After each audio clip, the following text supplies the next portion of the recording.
Area 51 is a remote U.S. Air Force military installation at Groom Lake in southern Nevada, about 80 miles from Las Vegas. According to Reuters, extreme secrecy surrounded the facility for decades until the CIA publicly acknowledged its existence in 2013.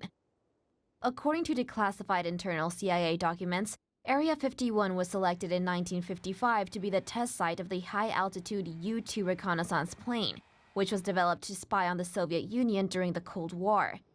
Other top-secret aircraft were later developed at the site, including the supersonic reconnaissance A-12 OXCART aircraft and the stealth F-117 Nighthawk jet. While the CIA document didn't address any alien conspiracy theories associated with the site, it did suggest a connection between U-2 test flights and UFO sightings. The U-2 flew at much higher altitudes than commercial planes, and people who sighted them wouldn't have known what they were due to the secretive nature of the program. So in that sense, they were unidentified flying objects. Area 51 is still an active military installation.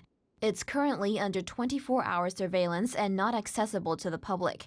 Air Force spokesperson Laura McAndrews told the Washington Post that the site is an open training range where American armed forces are trained.